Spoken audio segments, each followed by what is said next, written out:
Welcome, and in this lesson, we're going to talk about listing, setting, and changing standard permissions inside of our Linux operating system. Now first, if I were to type ls-l, what I'm going to be presented here with, because we're doing the L for long listing, is our permissions. Now here we have the D. The D represents that this is a directory. The dash represents that this is a file. If it was a symlink, it would be an L. And there's a few other character representations for this that's really kind of outside of the scope for what we need for this course. Now, what you need to understand is each one of these slots here is called a bit. Whenever we are setting permissions, we're flipping switches on our bits. Our first digit here, or our first bit, represents the type of resource it is that it's linking to. An inode is a symlink. Is it a directory? Then we're going to categorize the rest in sets of 3, or as I might refer to it, in groups of 3. We have the first 3 here that represent the owner of the file, the second group of 3 which represents the group who owns the file, and the last set of 3 which represents other, everybody else on the system. So let's talk about what this means. Here, this column represents the owner of the file. This column for the owner user corresponds back to the first group of 3 bits here. So our user has read permissions, write permissions, and execute permissions. Next, this is our column for group. The group who owns the group has read permissions, write permissions, execute permissions. Now, the reason that this group is user is because whenever you create a new user on the system, by default, it's going to create a group with the same username. And then it's going to create the primary group for that user as the username. So when the user created this file, it set the file group owner as the primary group of the user. We will demonstrate this. So what happens is since the user, this is an actual user on the system, owns this is the corresponding permissions. So I'm actually going to open up a new terminal and log in to the same Linux session that I'm on now, my Red Hat Enterprise 7 linuxacademy.com lab server. Now that I'm in here, over here I'm the root user, and over here I'm operating as the user. If I'm not 100% certain what user I am, I can always type who am I. Now I'm going to change permissions on this file. I'm going to tell it that the owner of the file only has read permissions but does not have write permissions. So if I were to go inside of VNC how-to, or in fact, let's just create a new file. I'm going to create a new file called my file. This is my file. We'll save and exit. Now, when I created that, since I'm in the same directory on both terminals, we see my file here. When I created that, it set the owner of the file to the user that created it. Set the group of the file to the primary group of the user who created it. And then it set default permissions. Our default permissions are defined by a command called umask. So currently, my user has read-write permissions. These 3 permission bits apply to my file for the owner. Now, it doesn't have execute, so if I were to write a script and try to execute the script, it wouldn't work. But I can read and write the file. Well, as the root user, I can change permissions on anybody's file using a command called chmod, also sometimes referred to as chmod or chmod. There's different ways to pronounce it in the community. I'm going to call it chmod. So we have chmod here, and I'm going to use something called symbolic links. Now I can change permissions using octal bits, octal notation, which we'll get to, or symbolic notation. So symbolic notation, when I want to change the owner of the file permissions, I'm going to define user for user owner. If I were to change the group permissions, which would be associated with the group here, and then the second set of 3 bits, I would do G. And the last set of 3 bits represents other, meaning everybody else on the system, any other user on the system. So currently it's set that the other has read permissions only. That means anybody on the system can view the contents of my file. So I want to change the user owner. So I'm going to change it U, and I'm going to take away write privileges. So I'm going to do a -W. If I wanted to add privileges, I would just instead do a plus. So I could do a -W for write. Now I can do read and execute, removing them all. I can group them together like that. So I'm going to remove write permissions on my file. If I do an ls-l, you'll notice that the W is now switched off. It's masked. So if I were to head over into my other terminal where I'm working as the user, and I were to attempt to write to my file, I can open my file, but if you notice down here, it's set as read only. I've switched off write permissions. I can't write to it. I can't save those changes. So if I catted my file, those changes would not have been in there. So I removed write privileges. I can remove read privileges by saying change mod user minus read privileges, my file. Now let's try to view the contents of my file as the user. I can't do it. I don't have permission. Even though the user is the owner of the file, I don't have permission to do it. Now, the user being the owner of the file, I can actually come over as the user owner and change the permissions on it. So I can add u plus read and write on my file. If I did an ls, I would have those privileges. Why was I able to do that? I was able to do that because I own the file. So let's create a scenario where we don't necessarily own the file, and let's also learn how to use groups. So I'm going to go ahead as the root user, navigate into the home directory. Okay, I'm in the /home. I'm going to create a new directory here. Now the home directory partition here is usually created to store users' home directories. We're giving this an alternate purpose, and we're going to store it for group directories as well. Now groups don't have directories by default, but we're going to create a finance group. This finance group inside of finance is going to have a directory called accounting. So if we do an ls, we see that it has accounting. If we do an ls-l, we say that in the /home directory, we have a folder called finance. Now, root was the user that created the file, so my primary group as root currently is root, and of course my username is root, so the user that owns the file's root, and the group that owns the file's root. Well, as an accounting department, generally I need to allow accounting or finance people access to contents such as accounting documents, financial statements. So we want to make sure that users that need access to the financial documents have it. However, we don't want regular users seeing financial documents. So I want to make sure that users that don't belong to the finance group don't have permission to view the financial documents. So how do I go about doing this? The first thing I need to do is I need to create the group. Now we're going to use a few commands in this lesson where we haven't gotten to the nitty-gritty details on how they work, like adding a group, user mod to assign a user to a group. We will get to those later in the course. These are just introduction for those items while we focus on permissions. Instead of just writing a script that generated it for you, I wanted to start diving you into the concepts. So let's go ahead and create a group. I'm going to do a group add. I'm going to call that group finance. So I could do a get int group, and it's going to list all of my groups. And we see that we have finance down there. I can also view my file that contains information on my groups, which is the Etsy group file. And there it is. We see that we have finance on there. So now that I have that, I want to set the group owner of the finance folder to finance. So I'm going to use a command called chown. Chown changes user and group ownership of files and directories. So if I were to use the chown command, the syntax would be user:group, where this would be the user that owns the file, this would be the group that owns the file, or directory, and then here would be the file or directory. Since we're only changing ownership on the group, I'm just going to do a chown : then my group name that I'm changing it to. The colon represents that this is the group. And then the directory I'm applying that change to. So if I do an ls-l, I now see that my finance group is owner of my finance directory. Now let's look at our permissions over here. We see that this is a directory. We see that the owner has read, write, and execute privileges. We see that the group has read and execute privileges. Now, in order to navigate inside of a directory, you need execute privileges.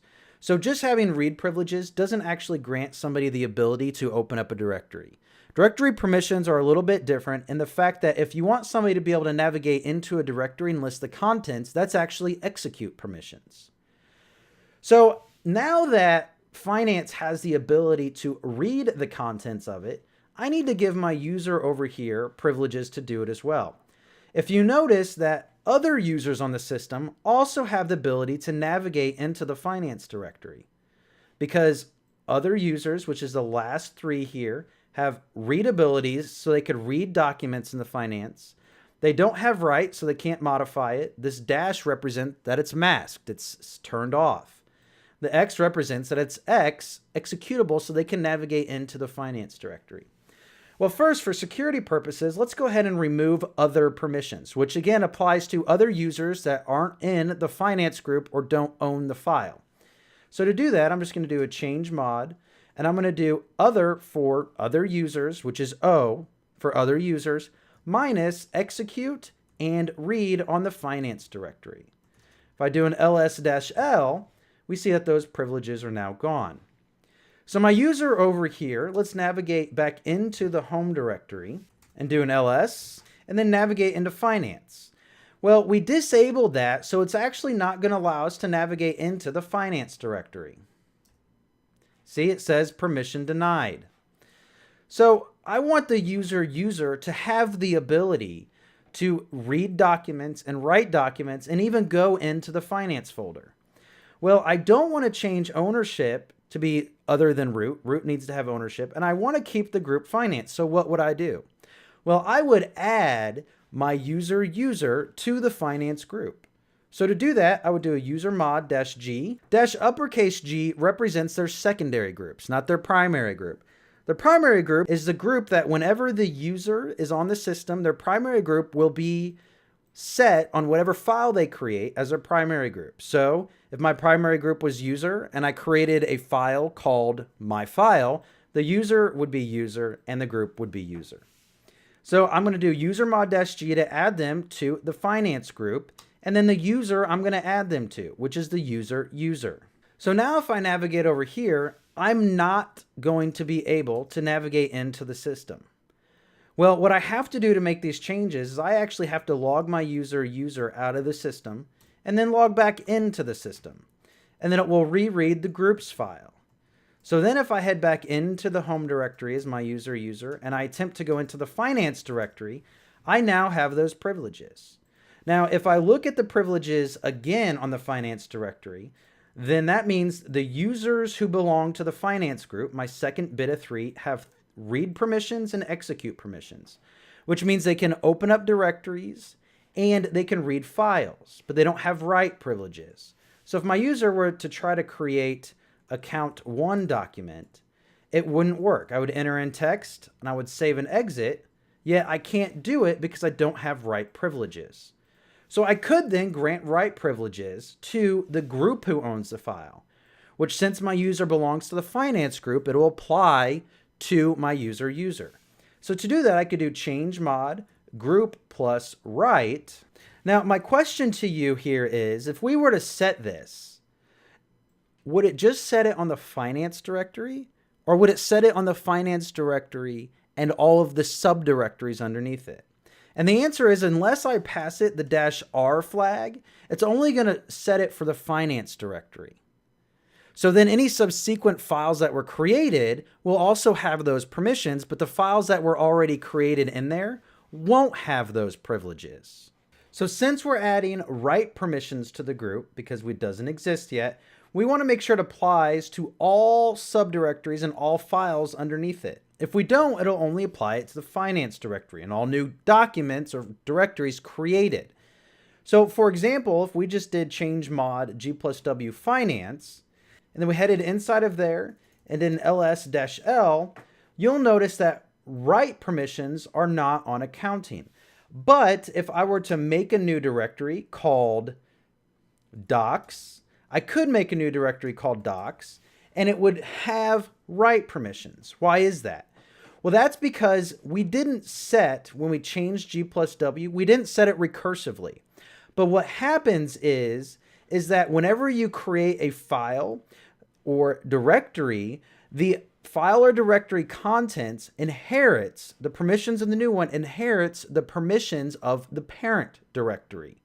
So thus, it would have those privileges. So if we did a touch test and an ls-l, we'll see that the test has write privileges because it inherits those privileges. So in order to recursively apply it, I would just do a change mod G plus W dash R, which means recursive, on the finance directory. Then we'll come back over, do an ls-l. Come back over, do an ls-l, and we'll see that it then has been applied to our accounting directory recursively. So our user has those permissions to do it. Now, any other user on the system doesn't have permissions because it has been set to other. So we've learned how to set those permissions. Now I can also remove those permissions, G minus W and R, or just G minus W. We'll do recursive on the finance directory. And now the finance directory, no users, only the owner of the file has permissions to write there, not even users of the group. So we're able to classify or group together users and apply permissions based off of membership of a group. Now as this user, if we were to add back in our G plus W so we could write, we'll do -R in the finance directory. As this user, I could touch test. If I did an ls-l, we'll see that the group owner of the file test is actually the user. Well, that's because whenever my user creates a file, their default or primary group is going to be what's set as the owner of the file that they create, group owner of the file, since their owner is set as creating the file. Now, how could I change that so it's the finance? I could just do new grp and then finance. So what that does, it actually logs my user into the finance as its primary group. So if I were to touch test1 and hit an ls-l, you'll notice it created it with the group owner of finance. So let's talk a little bit more about executable permissions. On our ls directory, we see that we need X in order to execute or navigate into a directory. But let's say I don't want execute privileges because I have scripts in that directory. So I want to remove execute privileges on everything except directories, and I want to do it recursively. So now that it has those privileges, let's say that I want to change everything so there's no execute privileges, but instead, I also want to make sure that directories have their execute privileges so our users can still navigate. How would I do that? Well, I would do that with the -X. The -X, when used with the recursive flag, is used to indicate that execute permissions should only be set on directories, not regular files. And this ensures that users can navigate into the directory, but does not give execute permission to file or scripts. So for example, I could do a change mod. I want to remove all of the execute permissions for both the user and the group. So we're going to do user group minus execute privileges recursively on the finance directory. Now this makes it so we can't navigate into the directory. It doesn't have execute privileges. So let's go ahead and give all directories execute privileges, but not files. So I can do that by saying change mod U plus G plus X recursively on the finance directory.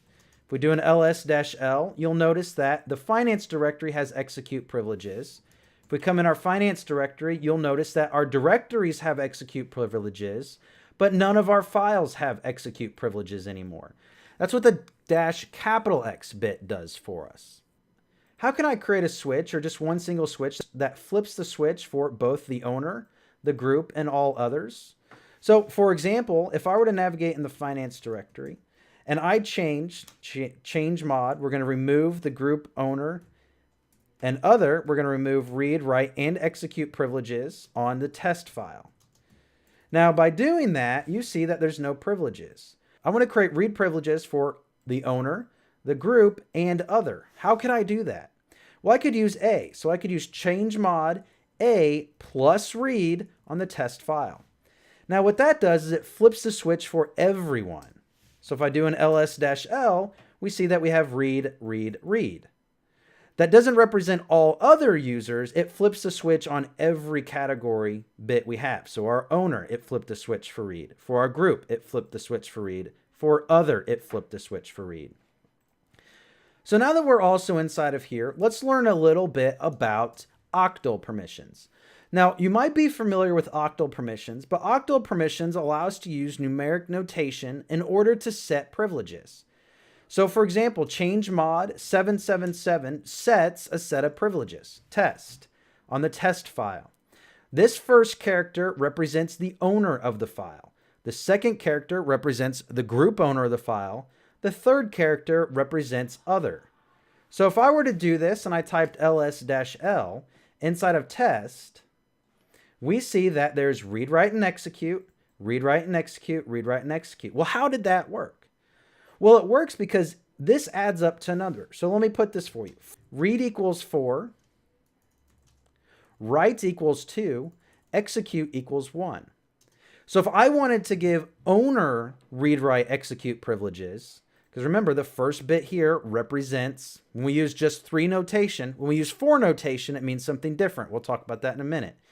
But if I give just the owner read, write, and execute permissions to flip the switch, how would I do that? Well, first, let's remove all privileges to do that. So we'll do change mod test, and we'll see that it has no privileges.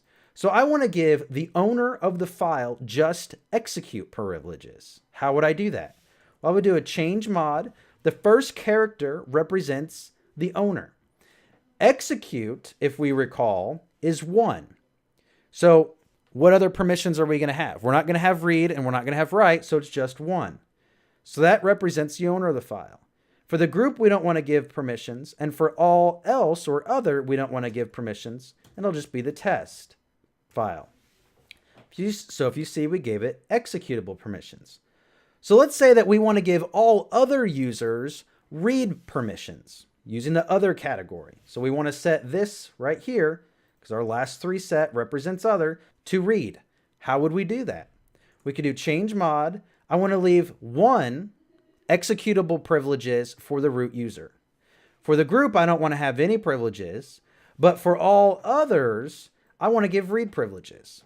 Well, what does read add up to? Read equals 4. So I'll set that to 4, and I want it on the test file. Doing ls-l, you see that we have read privileges. Okay, so this is pretty cool. What happens if I want to give read and write privileges to the owner? So to do that, we'll do change mod. Read equals 4, write equals 2. So 4 plus 2 equals 6. So that would be 6. The first digit would be 6 because 4 plus 2 equals 6. Read equals 4, 2 equals write, 4 plus 2 equals 6. For the group, we don't want to have any privileges, and then we're just going to keep read privileges, which are equal to 4 on all other. If we do an ls-l, we see that the owner now has read, write, execute.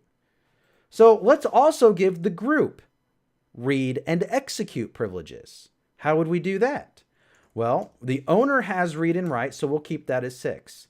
The group wants read and execute. Read equals 4, execute equals 1, so that would be 5. All other, we want to have read privileges on for all other users on the system that don't apply to the group or are not the owner. So we'll set that to 4, and we'll do it on the test file. Do an ls-l, you see that the owner has read, write, but not execute. You see the group has read and execute. Then you see that all others have read. So let's say I want to give the owner read, write, execute, and root read, write, execute, but all other no privileges at all. So it'll change mod. Read is equal to 4, so 4 plus write, which is equal to 2, is 6, plus execute, which is equal to 1. 4 plus 2 plus 1 is equal to 7. Then for the group, we want read, write, execute, but for all others, we want 0 on the test file. We look at it, we have read, write, execute for the group, we have read, write, execute for the owner, read, write, execute for the group, no permissions for all other, and its dash represents that it's a file on the test file. So let's say I want to apply it recursively to the accounting directory. I can do a change mod. I only want the accounting directory to be read-only. So to make it read-only for the group and for the owner, but no privileges for everybody else, I'd set 440 recursively on the accounting directory. And I'd spell accounting correctly to make that change. And you'll notice that we've just given read privileges. Now, if I head out of the finance directory and I want to apply the privileges recursively, I could do a change mod 440-R on finance. Then we head into the finance directory and we'll notice that all of them have been applied recursively. So that's how we use octal notation. Again, 4 equals read, 2 equals write, 1 equals execute. We add them together for those characters. We've learned about symbolic permissions. We've learned about octal notation. We've learned how to change the owner and group of a file using chown. If I want to change the owner from root to user, I could do a chown user on the finance directory, and I could do it recursively for all directories underneath it. If I want to change both the user and group at the same time, I could do a chown user finance-r on the finance directory, and that also does it, sets it the same permission. We've learned about new group. We've learned about chown. We've learned about octal notation. We learned about symbolic notation. Now let's talk about set UID and something called set GID. Now these are kind of tough concepts, so bear with me here. Let's go ahead and navigate into the finance directory. Now what the set GID does is it's a permission bit. So let's understand how it works first. Whenever we are to execute a file or open a file, like test, read a file, cat test, whatever, what it does is it forks a new process. And it forks a new process as the person executing the file. So whenever it forks it as the person executing the file, you're also going to have those privileges. So let's say that I want the file to be executed with the same privileges as the user who owns the file, but not the user that's running the file.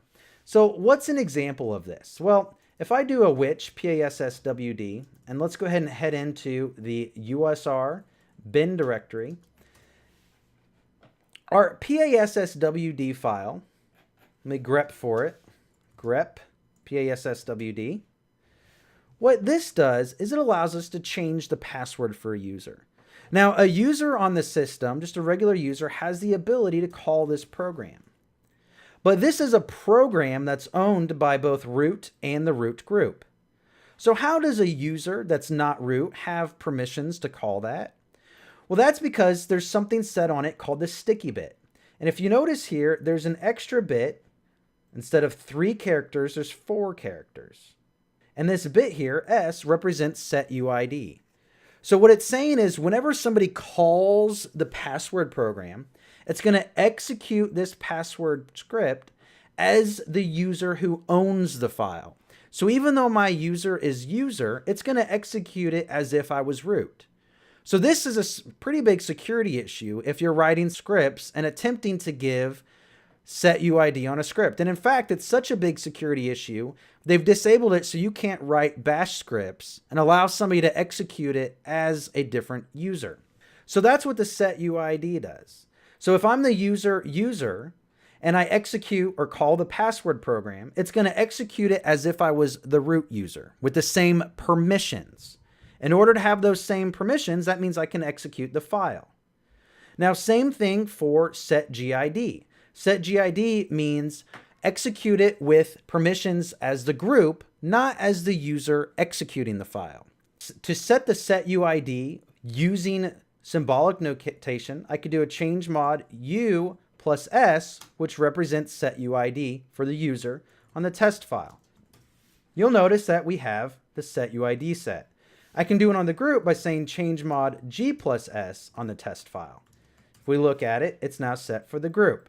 So it'll run or execute with the same privileges as the user or group who owns the file, not as the user who's running the file. Now, how would I do that? Let's go ahead and remove those privileges. How would I do that with octal notation? Well, I mentioned before that we will have a 4 set of characters. We looked at the 3 set of characters when using octal notation. What does it mean when there's a 4th? Well, if I did a change mod 4500, what would this do? Well, 4 here, when put in front of our first set of 3, our 4 here represents the set UID. It means set UID on the user. 2 represents set UID on the group. So this would set the set UID for the user. So it would flip this S flag on. Then it would set our read and execute permissions and then no other permissions. So if I were to do that on the test file, you see that we have the S, but it does not have any other permissions. So that's correct. So if I want to do it for the group, how would I do it for the group and user at the same time? Well, if I did it for the group, it would be 2. If I want to do it for the group and user, it would be 6, because I add 4 and 2 together. And you'll notice that we have both the user and the group set. So there's one more bit that I want to tell you about, and it's called the sticky bit. The sticky bit prevents a user from deleting a file. On directories, if the sticky bit is set, it'll prevent unauthorized users from removing or renaming a directory and a file in the directory unless they own the file. So for example, let's say we set the sticky bit on accounting. The user owns accounting. To set the sticky bit, I could do a +T on the test file. We'll do an ls-l, and you'll notice here that there's the sticky bit. So unless a user who owns the file, even if the user has permissions, they don't have the ability to remove it. So let's set it on the test1. I could do change mod +T on test1. Now, the user owns the file, but let's try to remove test1. Well, it's write protected, so it's going to make sure I want to remove it, and then I don't even have the ability to do it. So as root, even though somebody has permissions to remove it, I can add in a sticky bit that prevents them from doing it. So this prevents accidental deletion, or intentional deletion, any way you want to look at it. I can also set the sticky bit with octal notation. By doing that, I just do a change mod. I use the first character, 1, and then my other privileges. So if I want to set 777 on the test file, I could do that. If I also want to do the set UID and set group ID, set user ID and set group ID, and the sticky bit, I would add those together. So it would be all 7. And here we go. We have the set UID, the set GID, and the sticky bit set on it. So that concludes it for this lesson in terms of setting permissions. Go ahead and complete this lesson and move on.